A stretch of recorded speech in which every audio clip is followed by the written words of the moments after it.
Rica Noticias.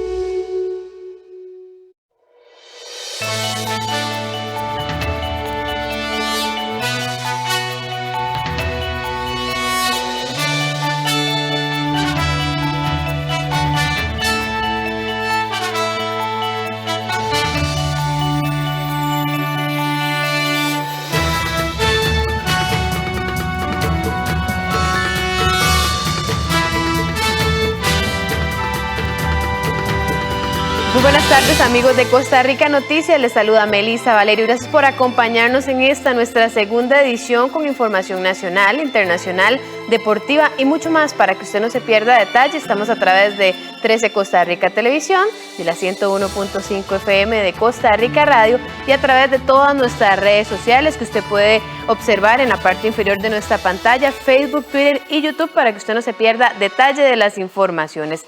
Este martes 9 de febrero le traemos muchas informaciones en vivo, también una entrevista para conocer un poco más del comportamiento de la pandemia, pero antes de esto hacemos un repaso por nuestros titulares.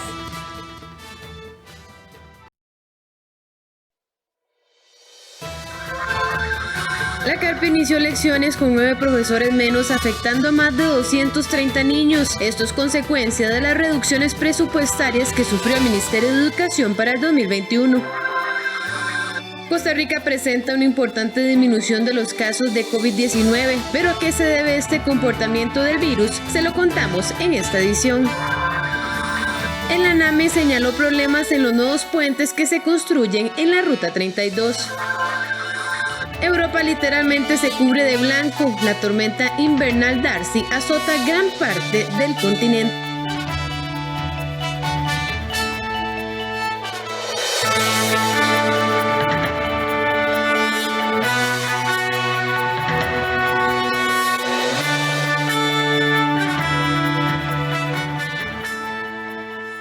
Y vamos con el detalle de las informaciones. Como lo veíamos en titulares, la escuela de la Carpio inició el curso lectivo con 9 profesores menos, situación que afecta a poco más de 230 estudiantes. Andrea González nos trae la información. Muy buenas tardes, Andrea, adelante.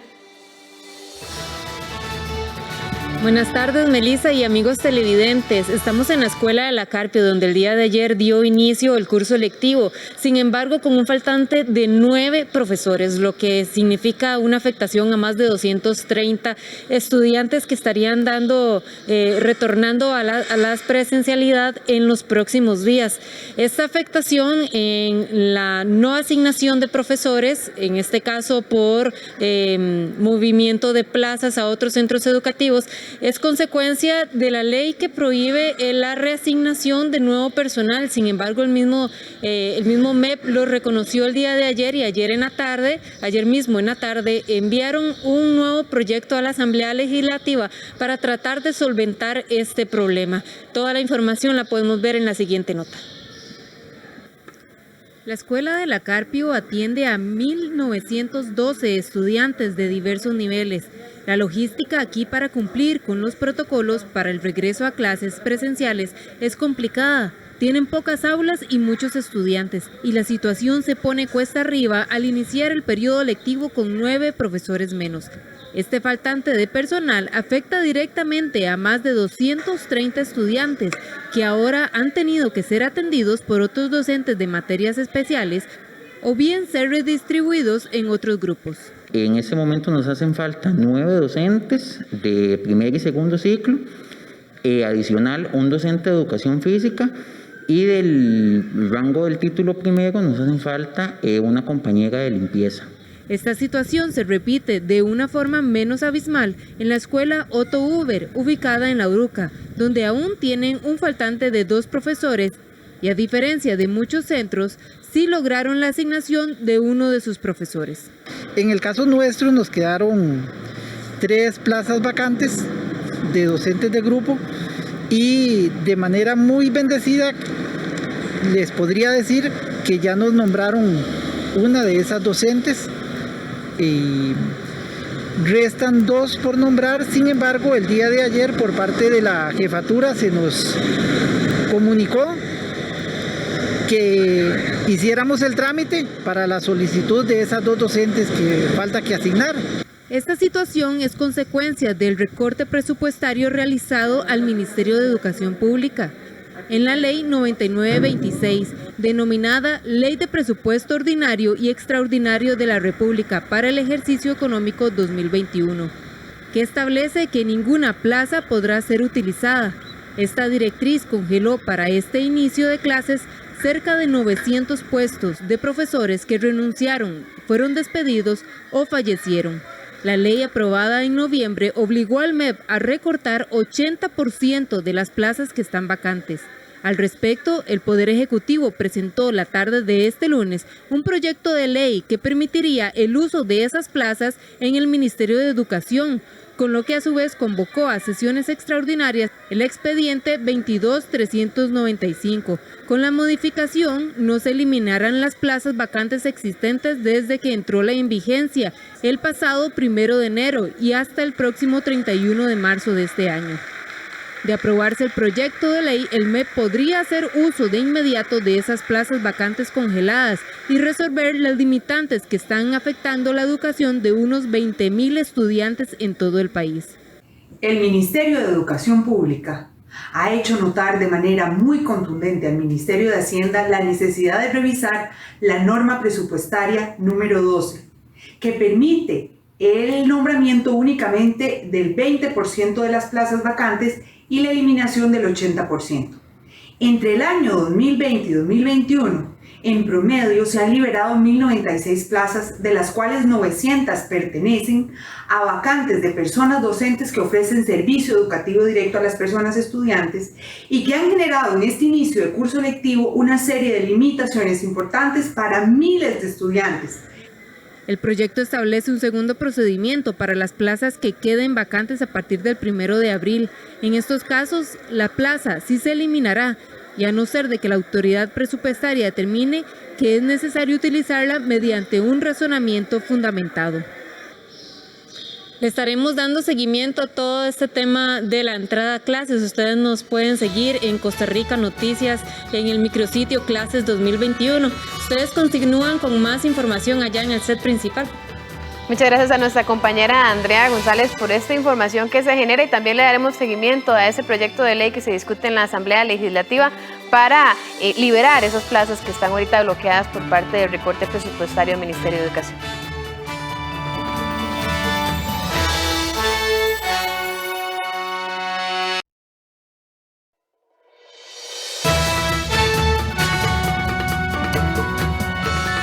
Y la brecha en la educación generada por la pandemia se empieza a evidenciar con el inicio de las clases presenciales. En Costa Rica Noticias quisimos darle un espacio a esas voces que atestiguan el impacto de las limitaciones económicas de las familias, de los centros educativos y la complejidad de la enseñanza a distancia, así como los nuevos retos del curso lectivo 2021. Nuestra primera voz de aprendizaje en pandemia cuenta cómo el rezago en la enseñanza puede calar en lo más básico de la educación, la lectoescritura.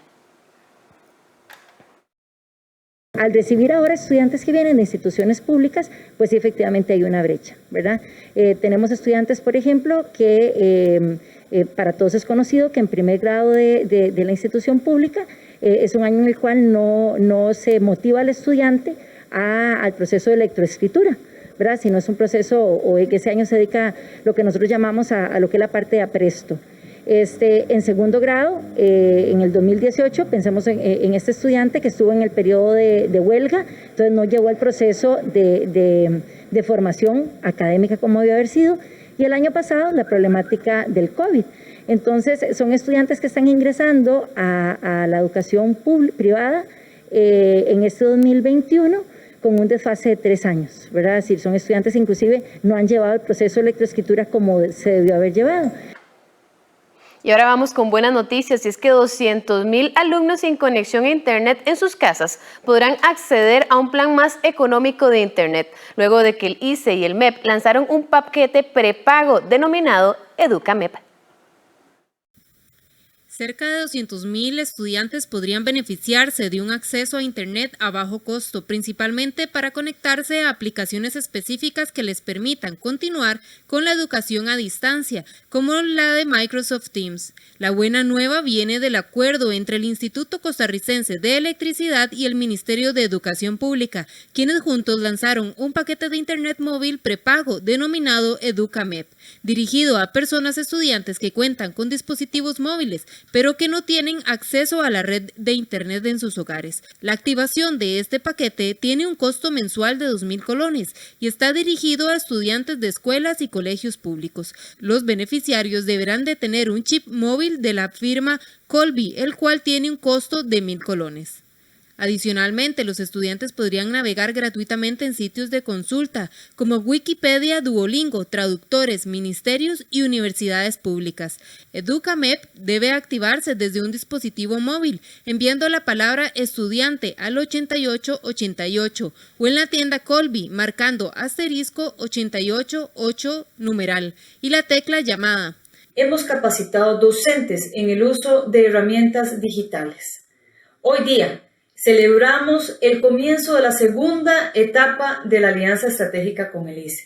A partir de los datos suministrados por los directores y directoras de centros educativos, se han identificado 200.000 estudiantes que podrían optar por un beneficio de un paquete de datos llamado EducaMEP. Durante el 2020, el Ministerio de Educación reportó que 330.000 estudiantes no tuvieron acceso a las tecnologías, lo que complicó su proceso educativo a distancia. Tras modificar sus sistemas de abastecimiento y ahorro en el consumo del agua, estudiantes de 10 centros educativos de todo el país desarrollarán la cultura del agua este 2021. Con un nuevo sistema de tuberías, tanques de almacenamiento y sistemas de ahorro, unos 6.000 estudiantes de 10 escuelas de diversos lugares del país cuentan con el servicio óptimo para el uso eficiente del agua potable. El gerente general de Acueductos y Alcantarillados dijo que el programa técnico educativo Vigilantes del Agua pretende educar y crear una cultura para proteger el preciado líquido. Este es uno de los programas más importantes de Acueductos Alcantarillados. Una de las grandes tareas que tenemos como país, como sociedad, es reducir el consumo de agua.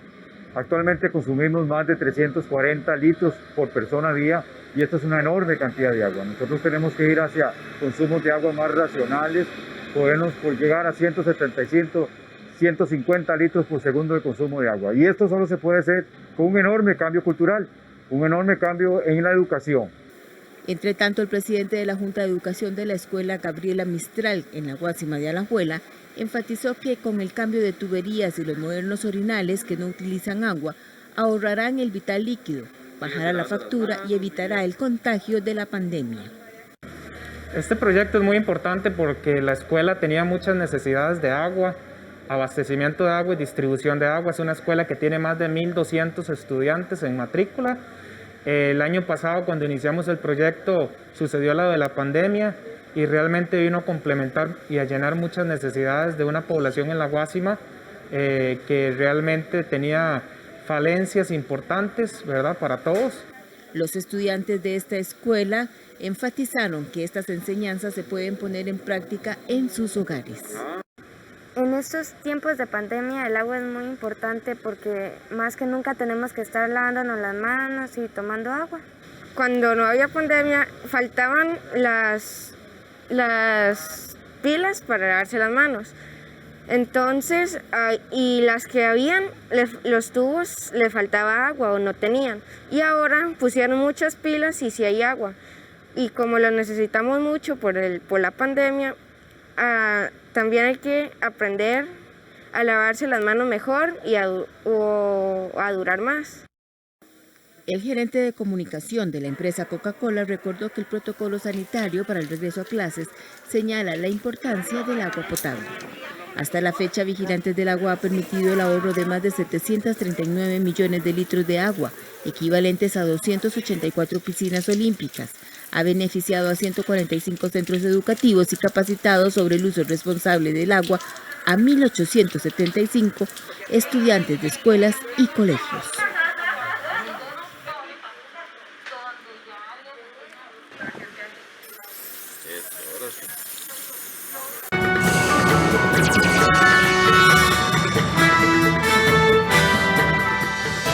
¿Y cómo se encuentran las carreteras de nuestro país? Lo vemos a continuación gracias a la señal de cámaras vialescr.com. Ustedes pueden observar el sector del Real Cariari, bastante fluidez vehicular en la ruta 1, un vehículo estacionado en la zona, un tráiler, así que tengan precaución en caso de que deban transitar por esta zona. Ahora nos trasladamos al sector de Atillo 8, como es habitual, presa debido al semáforo que se encuentra en esa zona, así que si tiene que trasladarse por circunvalación en la zona de Atillo 8, tenga las precauciones y la paciencia del caso. Ahora nos trasladamos a Taras de Cartago, se repite la acción de la ruta 1, bastante fluidez vehicular y la calzada completamente seca. Por último, la ruta 27, después del peaje de Escazú, bastante fluidez vehicular, evite la velocidad en carretera para evitar accidentes de tránsito. ¿Y cómo se explica la baja vertiginosa en la cantidad de contagios de coronavirus en el país? Al volver de la pausa, el demógrafo y salubrista Luis Rosero nos ayuda a contestar estas y otras preguntas.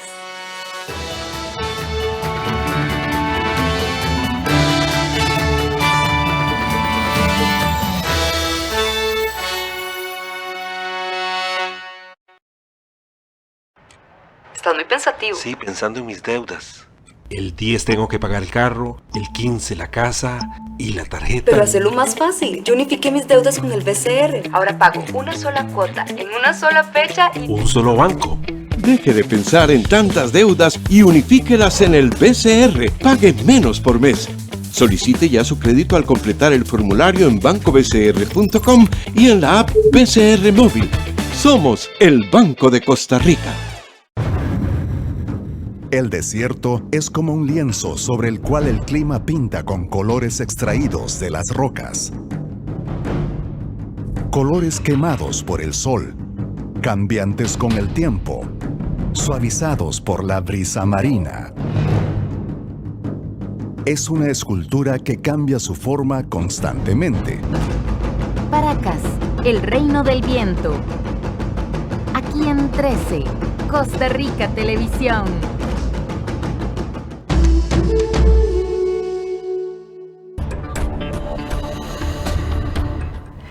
Hola, ¿qué tal? En tiempos de pandemia afloran los emprendimientos y también las pequeñas y medianas empresas tienen grandes retos que enfrentar, porque si bien estamos en tiempos de crisis, pues los tiempos de crisis traen grandes oportunidades para que usted se decida a hacer realidad ese sueño de tener su propio negocio o, en su defecto, de fortalecer esas iniciativas que ya usted venía desarrollando. De eso vamos a hablar en Una Mirada. Cómo reinventarse en tiempos de crisis para los emprendimientos y pequeñas y medianas empresas. Acompáñenos. Para jugar a inventar el mundo de una flor, somos dos, la eternidad es hoy. Hola, ¿cómo están? Soy José Mata y quiero hacerles una invitación muy especial, que celebremos juntos el Día del Amor y la Amistad, aquí en su casa, El Cinar. Ya saben, tenemos una cita este 14 de febrero.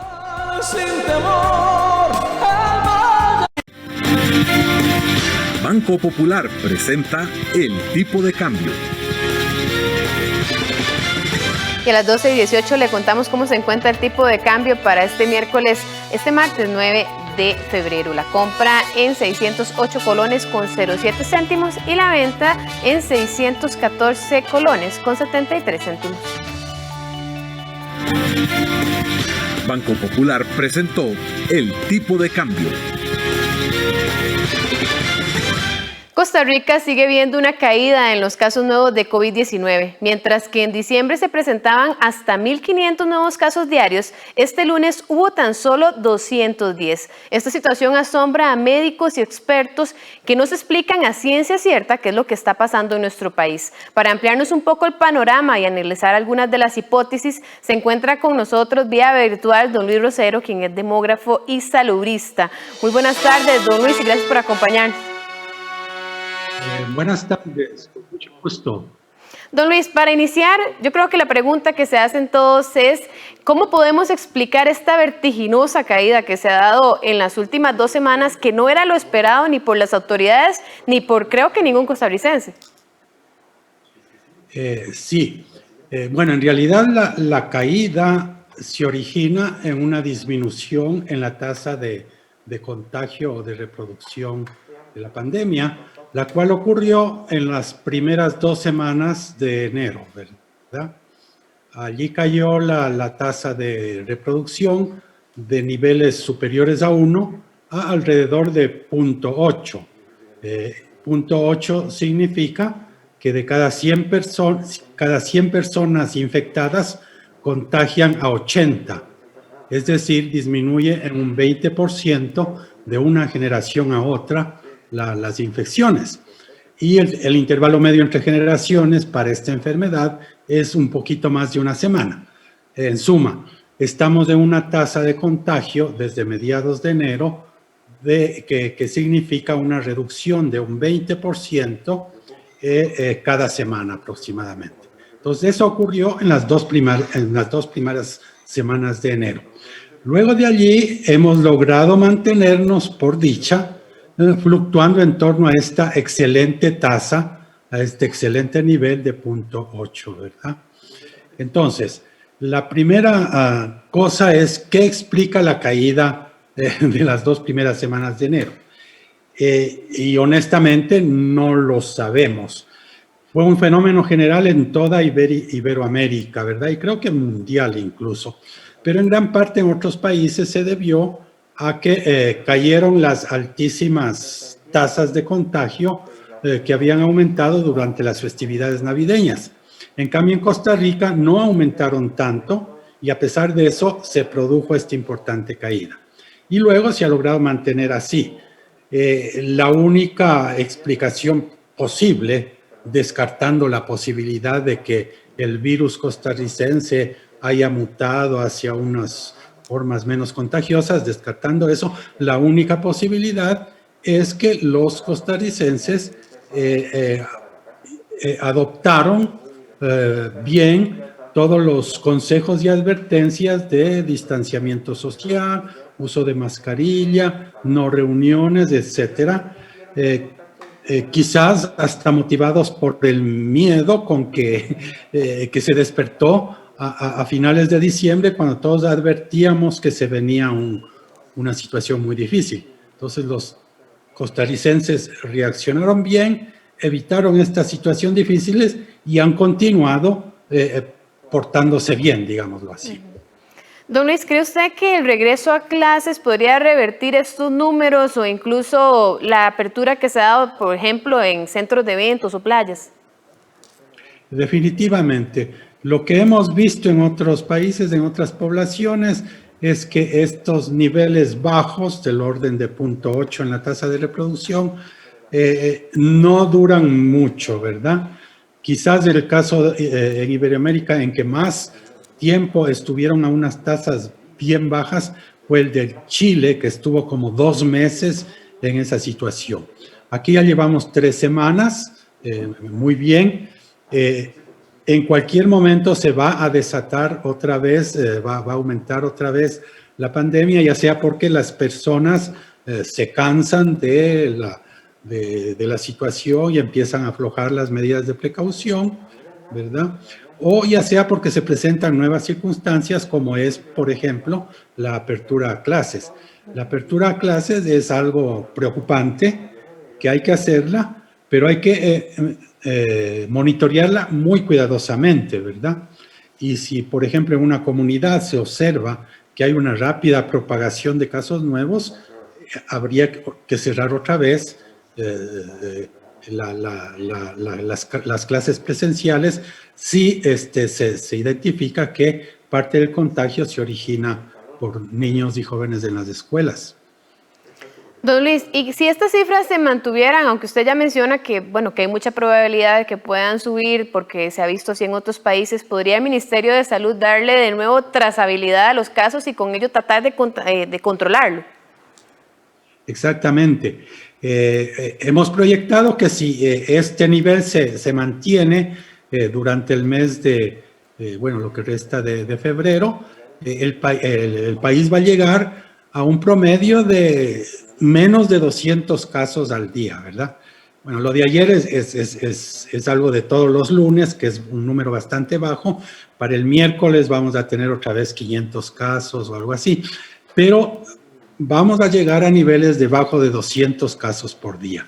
En esos niveles es muy factible que las autoridades recuperen la trazabilidad que tuvimos hasta mayo, ¿verdad? ¿Qué significa esto? Que todos los casos se identifica quién los contagió, ¿verdad? Y eso significa que no hay transmisión comunitaria, sino que todo está más o menos bajo control. Para lograr máxima trazabilidad, hay que desarrollar un programa muy agresivo de identificación de contactos de todos los casos y de testeo, ¿verdad? Hay que testear en promedio 10 o 20 personas, 10 o 20 contactos por cada caso. O dicho de otro modo, la tasa de positividad de las pruebas tiene que bajar por debajo del 10%, ¿verdad? En momentos, en el pasado hemos estado como al 50%, ¿verdad? De 100 pruebas que se hacían, 50 resultaban positivas. Ahorita estamos un poquito por entre 10 y 20%. Podemos bajar a menos del 10% y con eso tenemos total trazabilidad y eso puede ayudar mucho a mantener este nivel bajo y muy bueno, ¿verdad? Que hay que mantenerlo lo más tiempo posible, al mismo tiempo que corremos contra el tiempo para vacunar a las personas en las que la enfermedad puede ser más severa. Para finalizar, don Luis, ahora si nos vamos al ámbito internacional, vemos por ejemplo que en los Estados Unidos la situación no mejora, es un país con un mayor acceso a vacunas y demás. ¿Por qué esta situación? Incluso veíamos que se ha plagado de la nueva cepa británica. ¿Cuál sería la diferencia entre Estados Unidos y Costa Rica? Bueno, Estados Unidos ya está bajando, ¿verdad? Ya está bajando otra vez la cantidad de casos, está mejorando la situación. En Estados Unidos están logrando una mayor cobertura, ¿verdad? Porque tienen más dinero y compraron vacunas, ¿verdad? Están logrando una mayor cobertura que en Costa Rica y definitivamente va a mejorar más aún la situación. El problema en cuanto a la mutación británica sí es grave, ¿verdad? Parece que esta aumenta en un 50% la probabilidad de contagio. De manera que si llega a Costa Rica esa mutación, o peor aún la que es más grave, la que se originó en Sudáfrica y que está campante en Brasil y en la región de Manaos, si llegan esas mutaciones a Costa Rica, nos vamos a ver en problemas otra vez. Esa es una de las posibilidades, de las tantas posibilidades que pueden llevarnos a que aumente otra vez la cantidad de casos, como le decía al principio. Muchísimas gracias por habernos acompañado esta tarde, don Luis. Y bueno, hay que darle seguimiento a la situación que vive el país y esperar que los casos continúen a la baja. Con mucho gusto. Buenas tardes. Muy buenas tardes a don Luis Rosero, quien es demógrafo y salubrista y nos trae esta información de interés de todos los costarricenses de lo que se vive en nuestro país y el mundo con la COVID-19. Y cambiando de tema, el Colegio de Abogadas y Abogadas se niega a sancionar a un abogado litigante que durante un proceso judicial usó frases antiéticas y ofensivas contra una persona trans. La Junta Directiva del colegio acordó que no es de su competencia disciplinar a profesionales litigantes por estas acusaciones. La periodista Rita Valverde se encuentra con el presidente de la organización que lleva el caso y nos amplía. Muy buenas tardes, Rita, adelante. Muy buenas tardes, Melissa, para usted y todos los amigos y amigas televidentes. Nos encontramos, así es, en Barrio Turnón, en la organización interseccional Pro Derechos Humanos, donde este martes hace en pública una denuncia contra el Colegio de Abogados y Abogadas, quienes se niegan o dicen que no tienen competencia en un caso que involucra a un abogado litigante que durante un juicio, una causa judicial, utilizó frases irrespetuosas contra una persona transexual. Vamos a conversar con el presidente de esta organización, Marco Castillo, y él nos va a ampliar sobre los detalles de este caso y, bueno, en qué consiste esta denuncia que están haciendo pública el día de hoy. Muy buenas tardes, don Marco, muchas gracias por estar con nosotros en Costa Rica Noticias.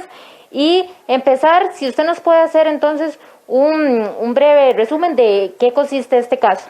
Sí, efectivamente, una mujer trans en un juicio, el abogado la trató en forma irrespetuosa, la trató, en ningún momento la trató en términos femeninos, a pesar de que el proceso tenía el nombre de ella, él la trató como en todo momento en masculino, diciéndole don, señor, y la única referencia que tuvo en algún determinado momento fue cuando habló de la transición, diciendo es tan cara y sí tiene plata para pagar eso, ¿verdad? Una cosa totalmente irrespetuosa. La jueza le llamó la atención al abogado y dijo que si continuaba en eso iba a testimoniar piezas al colegio.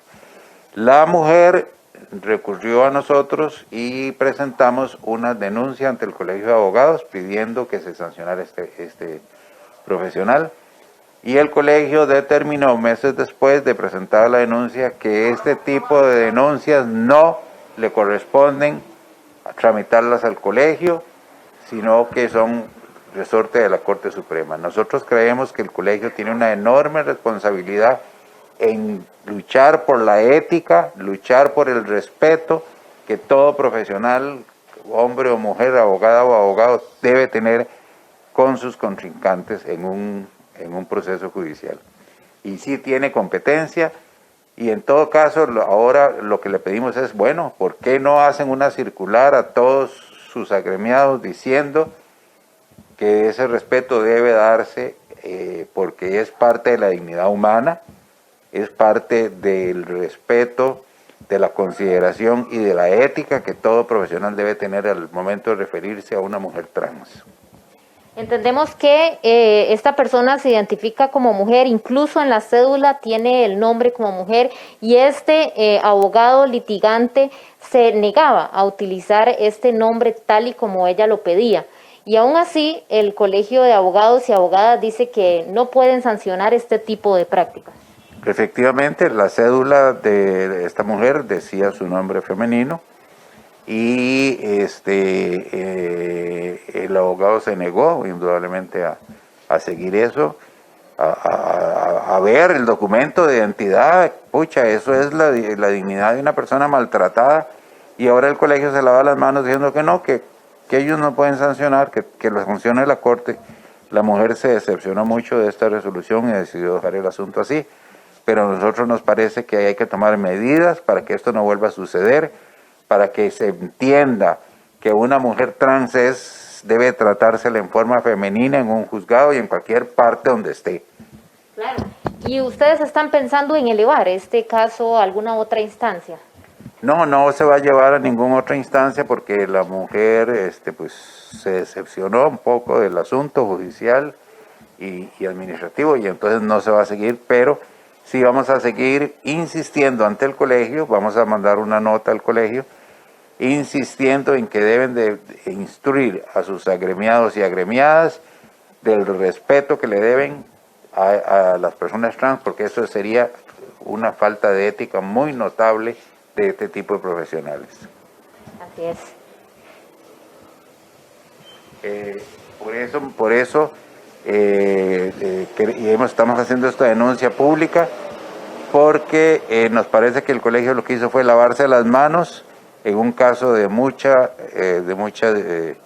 muy delicado, que va contra la dignidad humana, que va contra la ética, que va contra el respeto a las diferencias, y que no podemos permitirlo, porque a veces pasa este tipo de irrespetos en la calle por gente inculta, pero pucha, un abogado o una abogada tiene que respetar definitivamente a las personas como son, y más si tienen un documento de identidad ya emitido por el Estado con un nombre femenino. Así es. Estas eran las palabras de Marco Castillo. Él es el presidente de la organización interseccional Pro Derechos Humanos, quienes hacen esta denuncia pública el día de hoy contra el Colegio de Abogados y Abogadas. Por supuesto que nosotros en Costa Rica Noticias también vamos a consultar al colegio cuál es su respuesta ante esta denuncia que hacen el día de hoy. Melissa, me despido y usted continúa con más información en el set principal de Costa Rica Noticias. Muy buenas tardes. Muy buenas tardes a nuestra compañera Rita Valverde por esta información y por supuesto en Costa Rica Noticias le daremos seguimiento al tema. Ahora cambiamos de informaciones y es que bancos y cooperativas han invertido más de 117 millones de colones en créditos blandos entre diciembre y febrero con recursos provenientes del Banco Central. Los financiamientos corresponden al Fondo de Alivio Financiero COVID-19 y durante febrero y marzo se colocarán más de 725 millones de colones. La mayoría se destinarán a prórrogas, readecuaciones o refinanciamientos. A través del Fondo de Alivio Financiero COVID-19 del Banco Central, los bancos y las cooperativas han colocado alrededor de 117 millones de colones en créditos blancos desde diciembre del año anterior hasta febrero del presente año. Durante los meses de marzo y abril se espera colocar 725 millones de colones más. Así lo detalló este martes el presidente del Banco Central, Rodrigo Cubero, en conferencia de prensa. Los intermediarios financieros realmente recogen condiciones muy favorables. En el caso de las tasas de interés, hemos visto reducciones que van desde los 230 hasta los 2.200 puntos base de reducción. Es decir, desde un 2% hasta un 22% de reducción, 22 puntos porcentuales de reducción en la tasa de interés.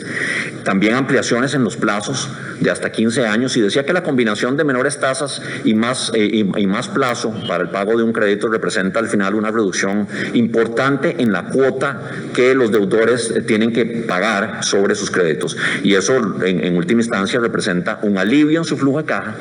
De los recursos pendientes por colocar, se proyecta que 80% se usarán para prórrogas, readecuaciones y refinanciamientos. Un 15% se destinará a créditos nuevos y un 5% de los recursos para deudores que desean colonizar sus deudas. El gerente del Banco Nacional, Bernardo Alfaro, detalló que una buena parte de los recursos se destinarán a créditos de clientes empresariales, principalmente del sector del transporte. Habían tenido un excelente comportamiento de pago y habían estado muy vinculados con diferentes productos al banco.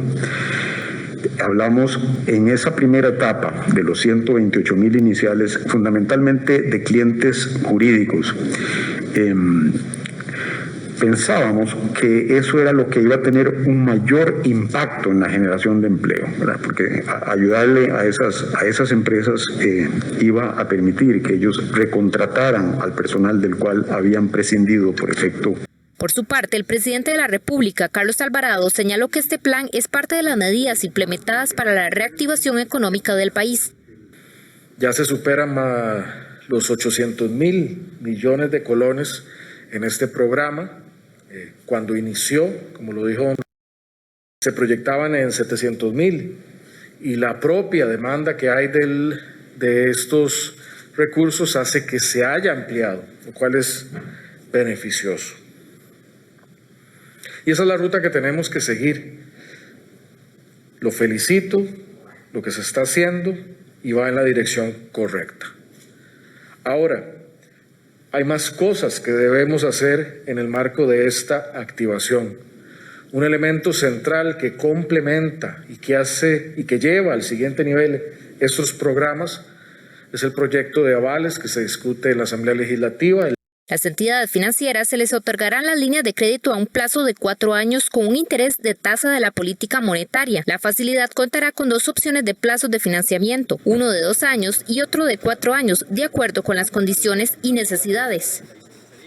Expertos del arroz piden beneficiar a los consumidores y garantizar el consumo de grano mediante el cambio del modelo tarifario. En el marco del foro virtual sobre la competencia del observatorio sobre OCDE y políticas públicas, los expertos aseguraron que es necesaria una adecuación del modelo que propicie un menor costo y beneficio para los consumidores. Porque el tema aquí es también que el consumidor pueda llegar a un supermercado y encontrar una variedad de productos, no únicamente 1 o 2 marcas y que a lo mejor hasta pertenecen a un mismo grupo de interés económico, ¿no?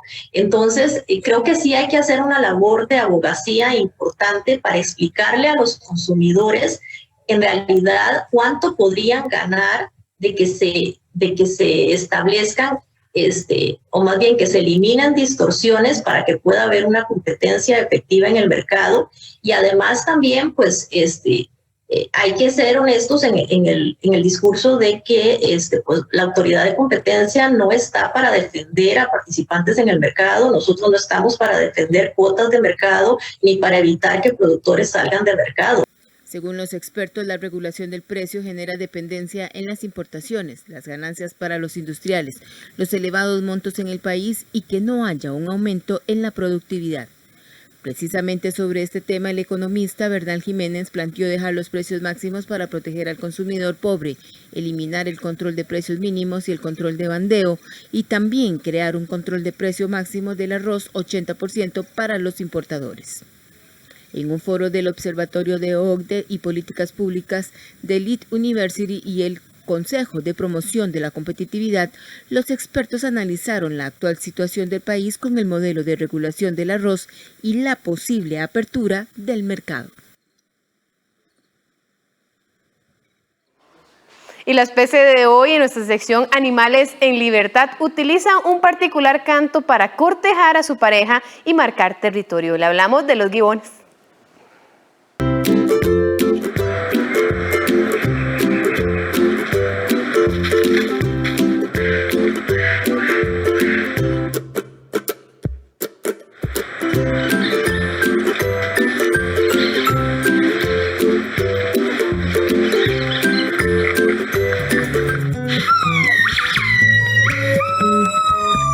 Este es el particular sonido que emiten los machos gibones cuando están intentando cortejar a su pareja. Además de encontrar pareja, los cantos de los gibones son usados para señalar su territorio y advertir a sus rivales dónde se encuentran. Son cantos muy fuertes que pueden llegar a los 5 kHz y escucharse a decenas de kilómetros. Son animales sociales que normalmente viven en grupos entre 2 y 7. Acostumbran permanecer juntos durante gran parte del día para acicalarse y comer en compañía.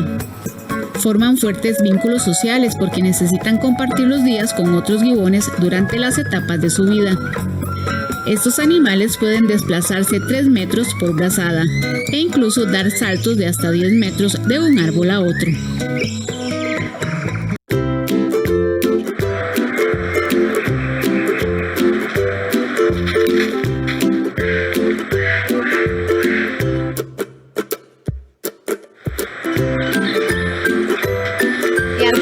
A corte, le contamos que los nuevos puentes que se construyen en la ruta de Limón ya presentan problemas, denuncia la NAME. Todos los detalles los vemos después de la siguiente pausa.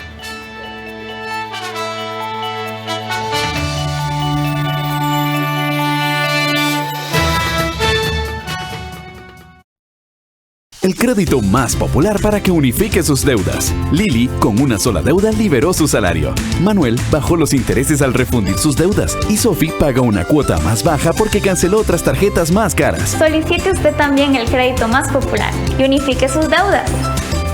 Reciba asesoramiento personalizado. Rápidos tiempos de aprobación. Y con una de las tasas más bajas del mercado. Solicítelo ya. Banco Popular. Construimos bienestar. Una pareja está a punto de divorciarse y regresan en el tiempo donde tienen la oportunidad de rehacer sus vidas o seguir juntos. ¿Qué decidirán? Encuentre la respuesta en Matrimonio en Retroceso. Aquí en 13, Costa Rica Televisión. Documentales profundos que nos llevarán a conocer a diferentes personas. Estuvimos condenados a vivir. Sus sueños, pesares, fantasías, costumbres y alegrías en Cine Retrospectivo. Está un poquito difícil. El informe que llevaba acá fue muy bueno. Cuando me recupere una pata me voy de acá. Los martes a las 9 de la noche.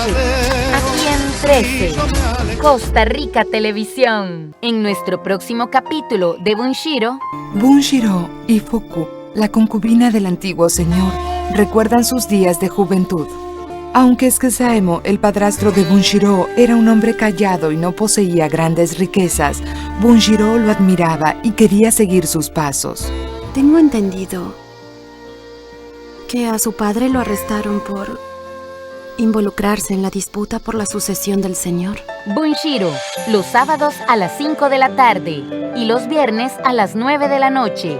Aquí en 13, Costa Rica Televisión. Y a las 12:44 continuamos con la información. Como lo veíamos antes de la pausa, el ANAME identificó problemas en los nuevos puentes que se construyen para ampliar la ruta 32, grietas en el pavimento y filtración de agua. Además, indicó que aún quedan 325 expropiaciones pendientes. Contenedores y van a transitar más. Expertos del Laboratorio Nacional de Materiales y Modelos Estructurales, la ANAME, expusieron a los diputados que integran la Comisión Especial de Limón una serie de deficiencias en los trabajos que se realizan para ampliar la Ruta 32. Según el ANAME, de las 456 propiedades que se deben expropiar, solo se han concretado 131, es decir, que aún quedan pendientes 325. Otro de los aspectos que señalaron es que no se tomó en cuenta la carga vehicular que generaría la nueva terminal de contenedores de Moín, así como el puesto fronterizo de tablillas, que ya generaron agrietamientos en el pavimento. También se encontraron deficiencias en los nuevos puentes. En el caso de los puentes nuevos y las rehabilitaciones que están haciendo, también hemos detectado algunos puntos o algunas deficiencias que hemos informado a la administración. Se han colocado rellenos de concreto en las juntas, ¿verdad? Que es la junta lo que divide el puente nuevo de la sección de carretera.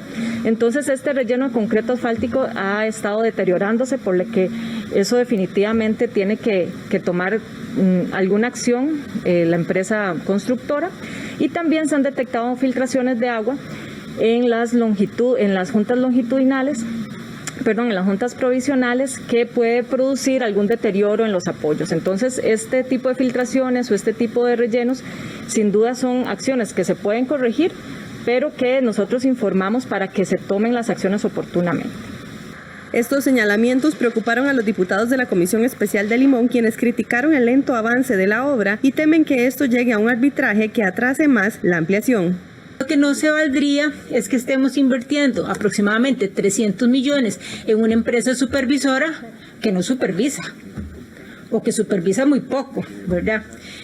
Yo no soy ingeniera, pero esos hallazgos que ustedes señalan me parece que son hallazgos que una buena empresa supervisora también debería de identificar, ¿verdad? ¿Ven ustedes alguna posibilidad de que esto llegue a un arbitraje? Y si llega a un arbitraje, si saben cuánto normalmente dura un arbitraje y cuáles pueden ser las consecuencias inmediatas en cuanto a al seguimiento de la carretera o no durante el periodo de ese arbitraje. Y hay temas como por ejemplo la parte de puentes, que de lo que conocemos hay posiciones muy firmes de parte de tanto de la unidad ejecutora como de la empresa Check, y en ese caso creo que nosotros, digamos, de parte de la ANAME y viendo la parte técnica, sabemos que hay puentes que, como le dije anteriormente, tienen que reconstruirse por sus condiciones actuales, y si eso llega a arbitraje, pues esperaríamos que prive ahí de verdad el criterio técnico. Las obras en esta carretera iniciaron en el 2017 y se tenía previsto que estaría lista para el 2021. Sin embargo, por el momento solo lleva cerca de un 30% de avance.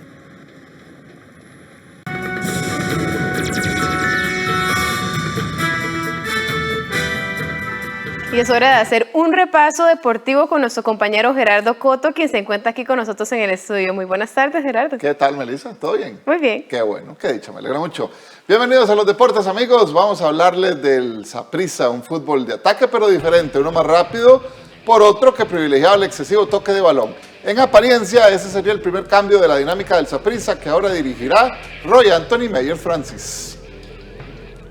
Roy Meyers reemplaza a Walter Centeno. Es el cambio propuesto por las altas esferas moradas. En ambos casos, jugadores de la casa y de perfil ofensivo, pero distinto. Es muy probable que el engranaje del Saprissa cambie de un equipo que privilegiaba la tenencia de la pelota por uno más de ataque rápido y veloz, según las características que cada uno de estos dos técnicos tuvo en su época de jugador. Para Meyers, quien no es nuevo en esto y ganó un título en 2010, deberá empezar por variar la forma de juego.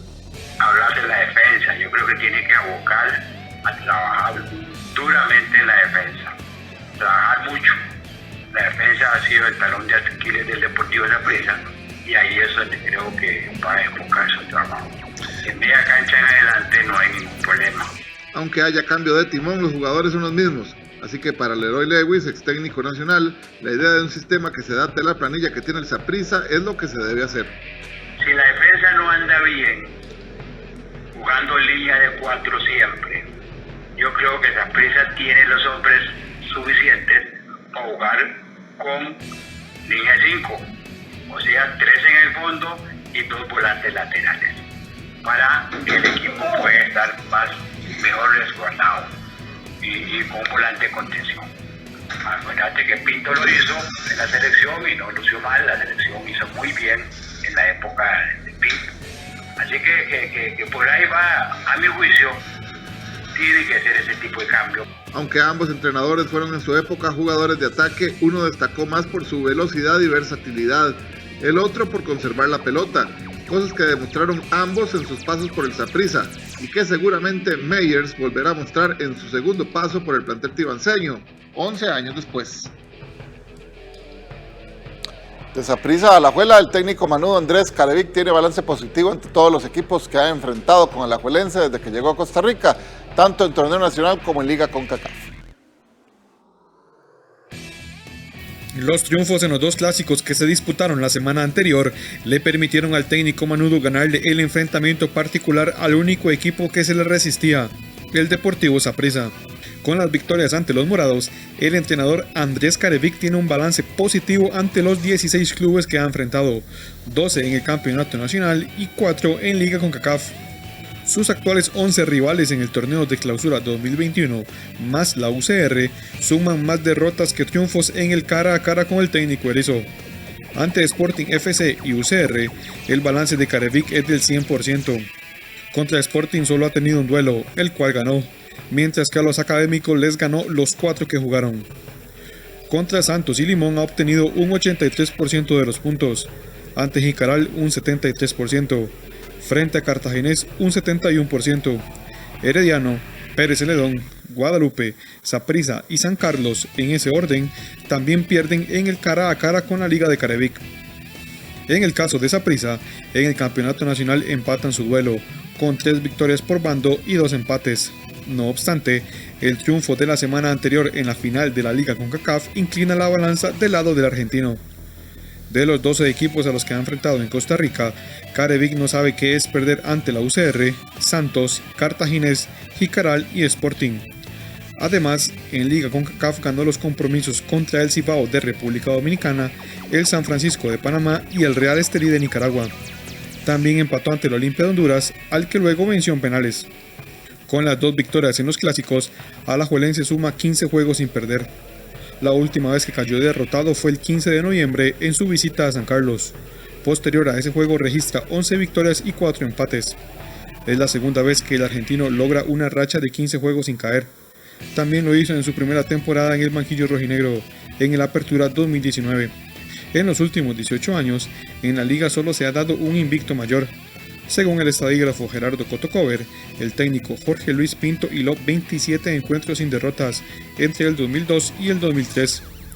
Carevic podría superar su racha si vence este miércoles al Municipal Grecia, equipo con el que tiene un balance de 5 victorias y 1 derrota. Un triunfo ante los griegos les permitiría a los erizos despegarse en la parte alta de la tabla, ya que llegaría a 17 puntos, mientras el sublíder, Santos, tiene 13. Además, el domingo enfrentará a Jicaral, que hoy ocupa el tercer lugar. Con esto terminamos los deportes. A las 8:30 de la noche tenemos más, mi estimada Melissa. Muchas gracias, Gerardo. Nos despedimos en forma pacífica. Muy bien, así el debería ser 14 siempre. es el Día del Amor, así que le recomiendo que vea el programa de Planeta Pop. Está bien, lo sintonizaré a primera hora. Está bien, perfecto. Gracias.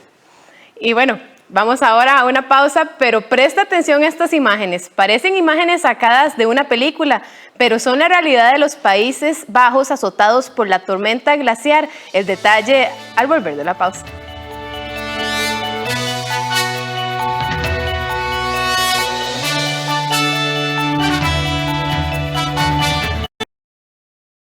Pague menos por mes para tener más dinero disponible. El BCR le compra el saldo de sus tarjetas de crédito con una tasa preferencial. Solicite su compra de saldos a través de nuestros canales digitales. Somos el Banco de Costa Rica. La pandemia nos ha obligado a replantearnos muchas facetas de nuestras vidas. Cada día es un reto de mostrar amor desde esta nueva realidad mundial. 13. Costa Rica Televisión, de la mano de los reconocidos expertos en comunicación y salud mental, María Esther Flores, Telma Darkins, Marcelo Castro y Alicio Campos, presentan el conversatorio Amor en tiempos de COVID, este domingo 14 de febrero a las 3:30 de la tarde, por 13. Costa Rica Televisión. ¿Este verano va a salir con su familia? Siga protegiéndose, use su mascarilla, mantenga su distancia, limpie las superficies, lávese sus manos frecuentemente. Prefiera aquellos sitios que cumplan las condiciones sanitarias. No olvide llevar jabón para lavarse las manos, solución alcohólica y toallas de papel. Es su responsabilidad cuidarse y proteger a los que ama. Por una familia segura. Caja Costarricense de Seguro Social. Hola, ¿qué tal? Mi nombre es Adrián Naranjo y soy parte del equipo de producción de 13 Costa Rica Televisión. A diario nos llegan mensajes de apoyo, informaciones de iniciativas gubernamentales, empresariales que buscan adaptarse y sobrevivir. Historias innovadoras y esperanzadoras de personas que luchan por encontrar soluciones en estos tiempos de cambio. Y son precisamente esos esfuerzos los que vamos a compartir acá, en este programa Soluciones del 13. Martes y viernes, inmediatamente después de la conferencia de prensa de actualización sobre el coronavirus. Los demás días a la 1 de la tarde, aquí en 13, Costa Rica Televisión. Nos trasladamos al ámbito internacional. Cuba puso en alerta a Colombia sobre un supuesto plan del Ejército de Liberación Nacional para atacar a la ciudad de Bogotá. Para el gobierno del presidente Duque, la guerrilla del Ejército de Liberación Nacional preparaba un plan para atacar en Bogotá en los próximos días, según alertaron las autoridades de Cuba a las de Colombia el lunes. Hoy, el gobierno colombiano recibió del embajador de Cuba en Colombia, José Luis Ponce, una comunicación con un supuesto atentado terrorista que estaba siendo planeado para Colombia por parte del grupo ELN. Desde mayo de 2018, La Habana alberga una delegación de esa organización reconocida como la última guerrilla activa en Colombia tras el acuerdo de paz que negociaron las extintas FARC en la isla. Los rebeldes del ELN venían actuando como negociadores ante el entonces presidente de Colombia, Juan Manuel Santos, en busca de un pacto semejante que cerrara por completo el conflicto interno. Sin embargo, Duque rompió los diálogos que sostenía su antecesor tras un ataque con carrobomba del ELN. Es el Frente Oriental del ELN, el mismo que perpetró el asesinato de 22 jóvenes inocentes en la Escuela General Santander a inicios del año 2019, el que ahora está siendo señalado por la propia Cuba de ser el posible perpetrador de un acto terrorista contra los colombianos. La información fue compartida con la delegación de la guerrilla en la isla, la cual expresó total desconocimiento sobre dichos planes. Además, reiteró la garantía de que no tiene ningún involucramiento en las decisiones militares u operaciones de la organización, según el texto diplomático divulgado por fuentes oficiales. Tras la ruptura del proceso de paz, Duque exige a Cuba la extradición de los rebeldes en su territorio, a lo que se opone el gobierno de Miguel Díaz-Canel, alegando que existen unos protocolos suscritos por Colombia y países garantes que prevén que los exnegociadores sean devueltos en forma segura a sus campamentos en suelo colombiano.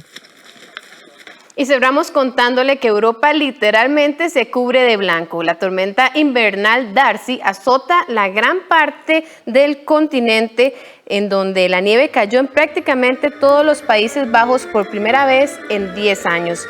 En países como Alemania y Bélgica, la gente aprovechó la nevada y jugó en las calles con trineos. La circulación de trenes se vio perturbada, mientras que los pronósticos anticipan caídas de hasta 40 centímetros de nieve en algunas zonas.